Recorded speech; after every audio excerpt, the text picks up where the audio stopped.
All right, welcome to Gen X Rated Tuesday edition. How we doing, Billy? Well, I was feeling okay until I saw the passing of Dolly Parton, and that just, yeah, man, that was really sad. Kind of takes the wind out of your sails. I was doing some research on some other things about the separation of people in this country just based on what believe in facts and don't believe in science, education. It really didn't seem to matter once I saw her passing. I mean, she was accepting of everybody. She was a giver. She was vocal about it in all the right ways. And I feel like, as you said before, we haven't lived in a world without Dolly, so it's very strange. Yeah, it really is. Just an exceptional human being, someone with that kind of talent who was willing to always give back and just, to be a real person. Somebody who never thought she was, above everybody else, somebody who was always willing to help. And yeah, that's just a shame. That's a big loss for us. It absolutely is. One of her famous quotes was that it takes a lot of money to look this cheap. But yeah, I mean, she made fun of herself and just, didn't think she was above anybody. And it was pretty impressive. I was going to wait on this, but I feel like since you kicked it off, let's start with Dolly. There's just a whole lot there. She passed today, 80 years old. She wrote two great songs in one day, which were Jolene, 1973, and I Will Always Love You, which was redone by Whitney Houston for The Bodyguard. That's the #1 female vocal song ever. Pretty impressive. 100 million records sold, 25 U.S. country #1 hits, and she did it all. One of the things that was very dear to her was the Imagination Library, which was sending age-appropriate books to every child in her county till they're age 5. Her thing was not only are you getting, something in the mail with your name on it, which is pretty awesome for a 3 or 4-year-old. Oh, yeah. But her father, who was a farmer, could not read, and it was debilitating. That was something that she recognized at an early age and looked to fix for others. That program went nationwide in 2000, internationally in 2006, and now they're giving away 25 million books each year around the globe, which is just incredible. I mean, I don't know. This woman was very special and will be missed by a lot. She also supported trans rights, mainly because she was vocal about it. She became almost a poster for them, even though she defended, HIV research and research in general. She also gave $1 million to the COVID research, which helped Moderna find a vaccine for COVID. And then this brings me back. It's one of those things where people are like, oh, I didn't get the COVID shot, and I'm still alive, and I don't believe in inoculations. And we had 2 people in Pennsylvania, 2 kids died from measles. They don't take this seriously. They don't believe in science. This just becomes a whole stand where they just dig in and say, I don't trust scientists. I don't trust the medical field. They just want to keep us sick to make money. I don't know too many doctors that went into medicine so that they could make money. It's usually a calling for somebody. But then they compare vaccinations to autism. You get, autism from it. It's not science-based, but how do you reason with somebody about something being science-based when they don't trust science? I don't think you can. That's the crazy part. And that's when, that's the sign of someone who's in a cult. I think you're right. There's no talking them out of it. You can't show them any kind of evidence. If you don't want to believe the world is round, then you're going to believe the world's flat. Even if I take you up in an airplane and you can see the curvature of the earth, or, just it's insane. But that's who these people are, man. Those are the people at Jonestown.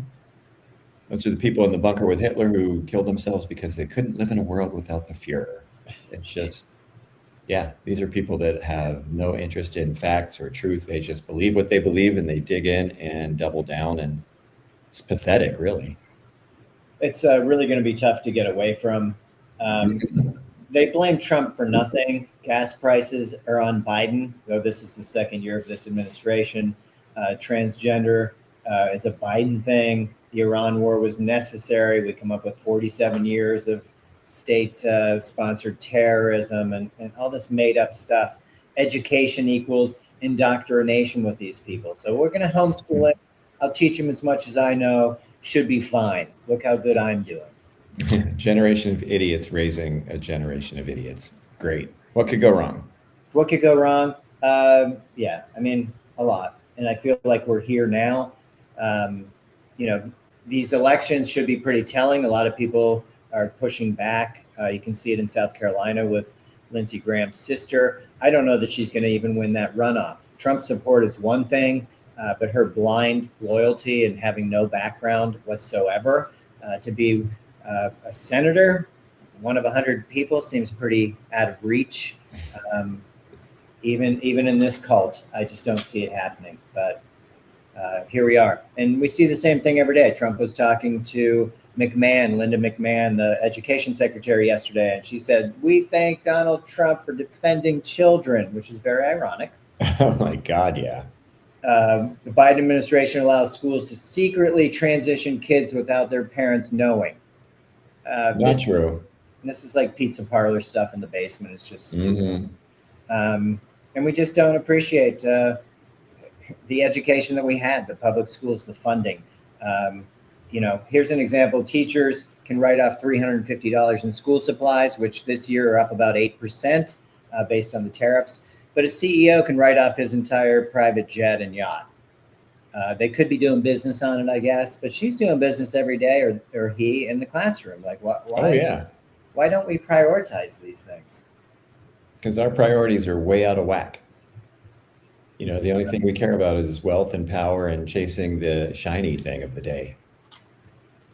It's pretty true. They are looking to maybe, the Supreme Court came out yesterday and is allowing the U.S. postal system to restrict who they send mail-in ballots to, as far as like they have to be on this federal list, which is really unheard of. And John Roberts, who hates apparently democracy, takes another poke at it. What else is new? But I will point out that we never have had to cancel elections before. We had elections during the Great Depression, World War I, World War II, and the Civil War. Still able to vote, oddly enough. Yeah. So it would take something pretty big for this to come to fruition, but you can see that the wheels are definitely turning. Oh, yeah. We saw this today, was put up on the Department of Homeland Security. Seems a bit creepy. It's a lot creepy. Asking about your loyalty. Very strange. It is very strange. It's just, oh my God, it's right out of the Hitler, Stalin, Mao propaganda textbook. Yeah, it's I don't know. I don't know how they have such faith in this guy when he's done such horrible things. And I'm not even talking about the Epstein files, frankly. But here we are. We did the Amazing Race 250 on Sunday. This guy can't even wave a flag correctly. The whole booth that he was in had to point to the direction of the race cars because he didn't know which way they were coming. Usually the green flag's the starter flag, but apparently he's not super familiar. You can see in the back of that photo Natalie Harp in the black back right. Oh, yeah. That didn't go over very big with Melania. I'm sure everybody saw the arguing that went on between the two. There's Natalie back there. Once Natalie came down after Melania gave Trump an earful, she left. What I thought was interesting was you had Secret Service coming over. Oh, there's another beautiful pose with that flag. Like, what are we doing here? I mean, it's a little pathetic. It's a lot pathetic. The Secret Service came over and asked the press to stop filming this area because it was invading Trump's privacy while he was having an argument with his wife or whatever was going on. But I think that's kind of unheard of. That you're in a public space. I mean, we see it on TikTok all the time. People filming outside on public property, being asked to leave, the police come out, whatever. It's your right. This guy might not know the Constitution. He certainly doesn't follow it, but that is your right. And for them to ask to turn away is ridiculous. Like, what are we trying to do here? But it's all about this guy. I did see he petitioned the court about the Kennedy Center, said it was sick and needed Trump's name and unparalleled expertise to save it. Oh my God. Just when you think you've seen it all and heard it all. Unparalleled expertise. Yes, a master builder he is, and he will save everything because he alone can save us. Holy fucking shit. I will say that ticket sales and fundraising collapsed after he added his name. Ticket prices and fundraising. Nobody was interested once he slapped his name on it. He did say if he doesn't get his way, he will raise it and put an amphitheater there. He can't do that. I mean, I'd like to believe he can't do that, but who knows? The Supreme Court seems to be letting the baby have his bottle at every turn, and that's just fucking criminal. I don't know why John Roberts hates democracy so much, but it's just, it's chilling, man. We are in a bad, bad spot right now. We really are. Food supply was another thing. I was going to talk about Canada as well. Trump was wanting to put these tariffs on starting after the election. So he was a January 1st threat to the Canadians. We're going to bump up tariffs 50%. That didn't go over very well in Canada. And they said, hey, why wait? Why wait? Let's do it now. How about September 8th? We start putting tariffs on your crap. I don't know how that's going to go with the automakers, but I found it interesting. Trump's 50% tariff on Canadian autos, steel, was going to be post-election January 1st. They pushed it up and said, hey, let's go now. We'll start on the 8th, and we're going to match tariffs. Anything you get from Canada, 50% on $27.6 billion of imports. So you and I will be paying that if you want anything from Canada. As you said, get your hockey sticks early. Seriously, you better get them now. What I found interesting was you and I have talked about this in the last year about the Chinese electric cars. Pretty amazing. Mm-hmm. The U.S. wouldn't allow Chinese vehicles sold in the U.S., feeling it would destroy Detroit. I understand that, I guess. And then as a courtesy, these Canadians, which our government regime is now hating on, as a courtesy, they weren't selling these Chinese electric vehicles either because we're trade partners, we're neighbors, and we like our Canadian friends. But now Canada, because Trump stuck his thumb in their eye, they're going to have access to better built and affordable cars out of China. It's all coming up Canada right now, and we're screwing ourselves. Yeah, I've seen some, one headline was basically saying that Carney has become the leader of the West now. That we're out of the running, and deservedly so. Let's have an adult, somebody that actually knows what the fuck they're doing in there, because these blundering idiots are just out to fucking basically rape and pillage, smash and grab. Yeah, and it's super dangerous, as we say, day after day, week after week. Let's start with the food supply. Argentinian beef. So today, the government has a new law, whatever you want to call it. They're putting it out there where they're removing mandatory country of origin labels and requirements for beef and pork muscle cuts, ground beef and pork. And we talked about this. They would bring in these larger cuts from imported from a different country, then grind them here, and then put the label on saying it was domestic beef. Now, you don't even have to do it. We're removing any mandatory labeling. Brooke Rollins today was asked about what countries are we importing this meat and pork from, but she would not say. We do know one of the partners will be Argentina because they have a close tie, their beef industry, to Israel. So sure, of course. Meanwhile, Florida's recalling 30,000 pounds of beef, Argentinian beef, I might add. We have 3,000 pounds of lunch meat because we don't check our meats anymore for Listeria being recalled. And the main issue with this beef, and I'll probably say these words incorrectly, but China rejected these 22 tons shipment of beef. It contains chlorophenicol, which is a dangerous chemical that was banned in livestock production in 1995. It's a powerful antibiotic that causes aplastic anemia, which basically destroys your bone marrow marrow and gives you essentially leukemia. Mm.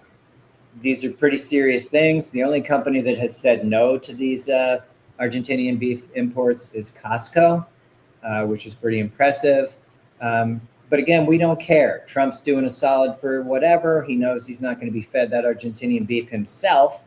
So it becomes our problem. And people are saying, hey, maybe stop eating meat for a few months. And it's basically screwing the ranchers too. These family farms, he just doesn't care. You had USAID, you had SNAP, you had all kinds of subsidies to help these ranchers. And instead they were like, we want to vote for the racist because he hates people that don't look like me. Yeah. And then you lost your USAID, you lost your subsidies, you got these tariffs. How you feeling about it now? Yeah. Yeah, you fucked around and you found out. They did. They definitely backed the wrong horse, so to speak. Well, we're all paying the price now. Yeah. So thanks. Yeah, and be careful because they're wild, gathering up all those wild horses out west, and they're processing them too. So, dude, yeah, it is a really good time to go vegetarian if you can find. I don't know about the mixed greens so much, but beans, lentils, tofu, other sources of protein for sure. Mm-hmm. Or support your local farmer and buy the meat there. Or you can get local. That's great. A friend that shares a cow and it's processed. It's local. You know where you're getting it from.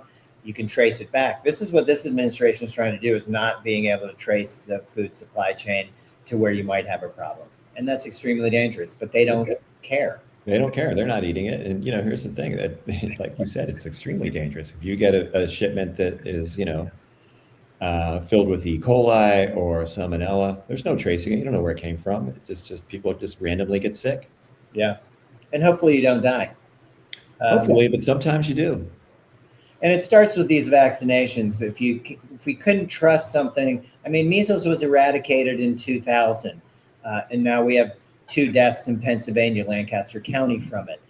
What they're finding is that the vaccination rate is so low in these kindergartens, right? And they figure, hey, well, we had a inoculation for chicken pox and you still got it. Maybe not the best. And you didn't die from it. Exactly. People were not dying from it. Then they mentioned the flu. Oh, you get a flu shot, you still get the flu. Sometimes, knock on wood. They're trying to give you best case scenario and pick what the strand's going to be that winter. It's science. They're doing their best. But if you throw all of that out the window, then you're flying by the seat of your pants. You have no hope. Or you're just flying by what you believe. I don't believe that's going to happen. That's all made up. Fake news. Great. I will say, it comes down to our power grid as well. Gary, Indiana still doesn't have electricity for thousands of people. We have 17 states right now, which is 34% of our country, under federal emergency electricity order due to the stress on the power grid. Dude, it's a mess. It really is. And you want to see a country brought to its knees. Once, China or anybody decides that they want to take down our grid, we're fucked. Supply chains collapse. It's just a matter of time till people turn on each other, holy shit, man. Who knows what's going to happen? They don't even have to. We're doing it ourselves. Mm-hmm. Our leadership's doing this to us, frankly. The potential is there to cause massive outages to last 18 months. Some of the causes: extreme heat, soaring demand, AI centers, and weakening of the wind and solar generations, which, we don't believe in that. Extreme heat comes with climate change, something else we can't agree on because it's fake science or some nonsense. Though the extreme heat does make for soaring demand. And then these AI centers, which they're going to get whatever they want, right? Because we love them. Yeah, I wonder. People really seem united. That's one thing that people seem to be able to agree on is nobody wants it. So I don't know. We'll see about that. But you know what? They always seem to find a way to get their way, but maybe not in this case because it is so fucked up. I hope you're right. And maybe the funds just won't be there. Who's to say? But this is just how we live now. This is, we can't agree with the person that hates scientists and doctors, supports border control, but doesn't necessarily support law enforcement that actually abides by the laws. It's just such a weird place. We have a $1.5 trillion military budget. Seems like a lot of money. We outspend everybody. We saw what happened to this, to our military when it's run by morons. Iran took out the base where the USS Abraham Lincoln would restock and refuel. It was 800 miles away. They started having to go to a place that was 2,200 miles away, not something that they were going to do. And we saw what happened. Now, I will point out today that aircraft carrier pulled up in Thailand, a little R&R. Well deserved. Be careful, folks. Just saying. Oh, man. That's okay. Yeah, let them get off that ship and do whatever. Cut do loose. whatever. Not Jesse Waters cutting loose. We're hyped up on testosterone and doing shit you shouldn't be doing. But goddamn, stretch your legs, get out, have a cocktail. You earned it. And it's appreciated by most people outside of this regime.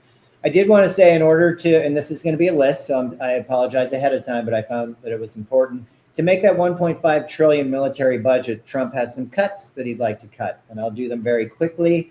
But $510 million grants to farmers. Once again, fucking the farmers. $82 million loans for rural small business. Eliminated that completely. $61 million support for farmers. Eliminated. $240 million school meal and food education. Gone. $659 million community building grants.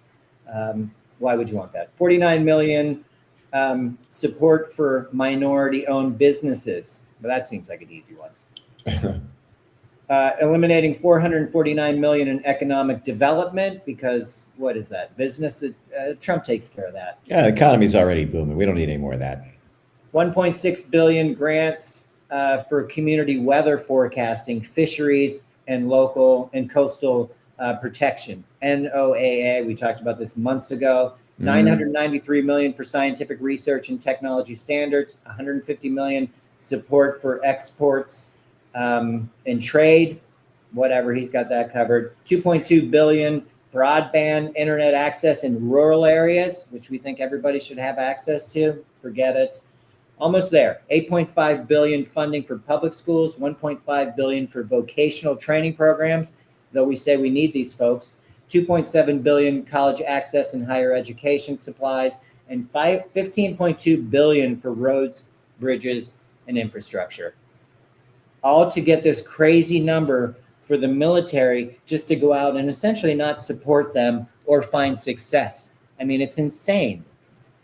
Well, it is. The staff cuts at the VA, and the limited support that they offer, the veterans, and not just the young ones, the older ones too, the people that have been through so much shit. It's just pathetic. It's disgusting. So I read a giant list like this, all the things that are going to cut essentially affects everybody. It doesn't affect the 0.1%, obviously, but the rest of us can find something in here, 2 or 3 things that would affect your way of living, whether it's education or health or broadband, fill in the blank. It just doesn't make any sense to be accepting of this as they're making you work harder, paying you less, and then kicking you in the back with these cuts. I mean, I think we should all be able to agree that this is just not how this country was formed or sustained by not giving back to the communities and to the people that actually go to work. Oh, yeah. No, and there was an interesting article in Rolling Stone about just how the founding fathers, as imperfect as they were, they foresaw that somebody like this could come along. And there were very specific points in there that they wrote about election denial, election interference, foreign interference in elections. Somebody was going to come along and actually divide our population. Well, there you go, ticking all these boxes. You're absolutely right.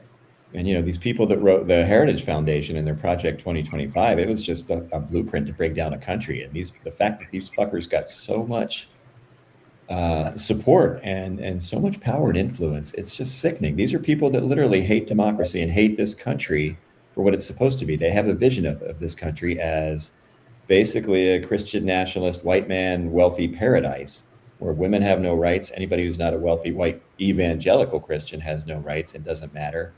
It's so anti-American. That's not what this country was. And even though, the founding fathers were not perfect. Sure. They owned slaves. They didn't do much for people of color, but they did. They were very clear about the separation of church and state. The right to worship whatever you believe in. It doesn't have to be Judeo-Christian. Yeah, Judeo-Christian. And we've just violated that. And these idiots at the Heritage Foundation, these motherfuckers got together and put together this point-by-point plan to destroy a nation. Apparently 85% of it's been completed through Trump, the Trojan horse. Yeah, and just a useful idiot for them. Pretty much. But they keep stroking him. They applaud when he comes into the room. He loves that shit. Mm-hmm. And great. Let's not even talk about we're 41 days from from being out of crude oil in our reserve. It's the lowest in half a century. Buffalo International Airport out of fuel and unable to refuel aircrafts. Like, it's happening. It might not be happening in your backyard, but it's essentially coming for all of us. Well, it's just a matter of time. Yeah. It's going to hit everybody's backyard. I mean, this is the kind of stuff you would see in like third world countries. And that's us now. That's what we've become. That's what they've brought us down to while they just gorge themselves at our expense. Yeah, that's a good way of putting it, because they're definitely at the trough. They don't feel like we really matter. And and they're gonna run with that, sadly. And here we are. Yeah, it's frustrating. Yet we turn around and listen to the guy say, "Oh, Lake Ontario, we're going to call it Lake of America." Now, how many people are going to run out and go make a shirt about that? Because that's some where dummies we are. will. Yeah, some dummy will be sporting that hat, probably with America spelled backwards. Probably. It's just crazy that the only thing that we grasp onto is the divisiveness of it all. So we're like, oh yeah, Canadians are terrible. They're the worst. I don't know. I don't see any evidence of that. I love Labatt's Blue. You're not going to sell me on Canadians being the devil when I'm living in a country full of them, apparently. Yeah, no, they're a great neighbor, and they are just, they always have been. They've been a great ally. And, dude, they're basically the same people as we are, separated by a border. Exactly. I, again, was going to start this thing. The Dolly Parton thing got me, but today was the 38th anniversary of the passing of the Chief. And I mentioned Art Rooney Sr. Because this is another guy who lived on the north side, which was kind of a rough area of Pittsburgh. Fraternized with his players, obviously black, white, really didn't matter. And they loved him for it. He was never a winner. It took a while for them to win their first championship, but it never changed who he was as a person. He ended up getting 4 Super Bowls, which is impressive. But again, I only put this out there because he was true to who he was, much like Dolly Parton.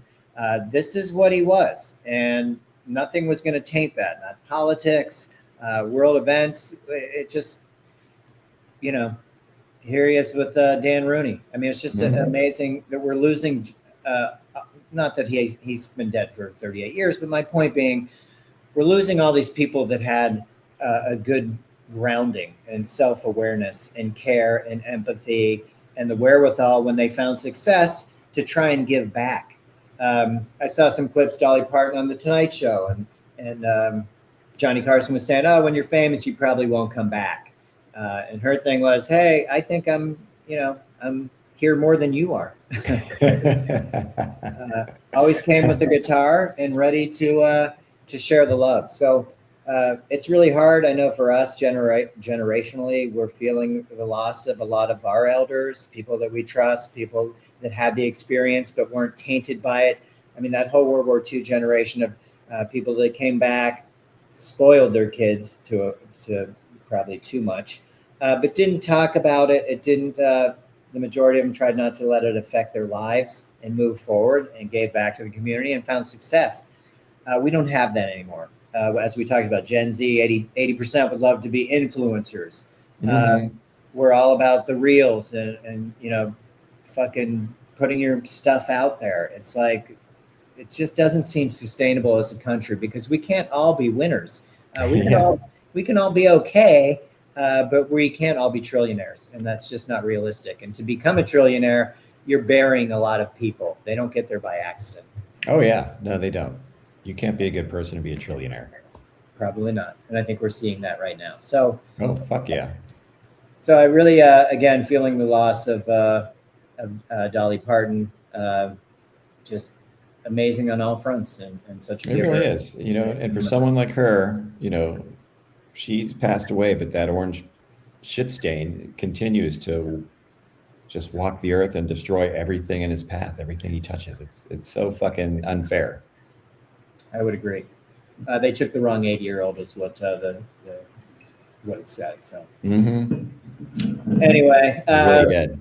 Like I said, I didn't want to go on too much. The Canada thing I thought was pretty important. The cuts which are coming just to not help our military servicemen and women seems like an extreme path to take. But here we are, and unless we get some pushback either through elections or politicians finding some courage, not likely.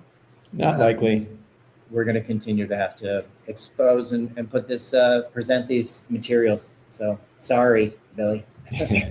Yeah, it's just I don't know. It's going to be tough to dig out of this. I think so too. So maybe if we could just stop digging, that would be a great place to start. That would be the first thing, and then maybe start uniting, and like we always talk about, finding your community and looking out for each other, because that's what it's going to take, especially. Dude, if you live in a place that is, suffering like Gary, Indiana is, where you're out of power, you have to rely on your neighbors. You have to be able to, help each other through this, because there ain't no help coming. They've made that very clear. They've gutted FEMA. They've destroyed it. I mean, there's still people in North St. Louis that, are living under tarps, and there is no help. There's no safety net. We are definitely on our own while they just take vacations and spend money and rape kids and just, like we said, gorge themselves. Epstein files. We could change a lot. And I know the rest of the world's saying, hey, we've got this, that, and the other. Then share, because we clearly don't have the courage here to stand up to power. And now you've got Trump's personal attorney running the Justice Department, which is just a fucking outrage. Yeah, he said there's no list. He was not going to expose any of the perpetrators, or and why would he? If you're in it, you probably don't want to share it. So we'll leave it at that. Anyway, I appreciate your time today. I'm going to wrap it up with you here, and then maybe we'll catch up later. All right, that sounds good. You got a happy ending. My happy ending was we're getting closer to football season. I think there's one more preseason game. Thursday night. The downside to that was, I guess, 1 in 4 athletes or NFL players are getting CTE. So it's great. It's exciting football, but again, here's ownership not taking care of the players. Here's a league that pays their commissioner way too much money to not take care of the talent. People don't come to look at Goodall in the booth. I come to see the players. I don't even go. I can't afford it. The point is, you watch because of the talent, not because of the coach or ownership. And we've got 31 billionaires out of 32 owned teams. So it's a path that we're on, and we need to kind of see about getting off it. But my happy ending would be that football is closer. How about yourself? Let's see. The Pirates got a win last night. I did see that. Back, baby. Even though Kelly sat Valdez, pinch ran him when they probably could have used him, but their pitcher did something amazing. I think it's the first time in extra innings where the winning run was not allowed to score. He followed with 3 straight strikeouts. It seems like that would be something that would have happened, but with baseball and extra innings, you put a guy on second base, so maybe that's a thing. But it took an amazing pitching performance. Ashcraft did a great job too. Who's the stud on that team? It's not Skeens anymore, sadly. But yeah, nice to get a win. The manager and GM still have to go. Not enough. Yeah, for sure. So we'll go Buccos, but it's over. Exactly. Anyway, well, Billy, I appreciate your time today, and I look forward to catching up with you later. All right, sounds good, buddy. Nice job. All right, you too. Good talking to you. And I'll talk You to you too. later. All right, thank you. See ya. See ya.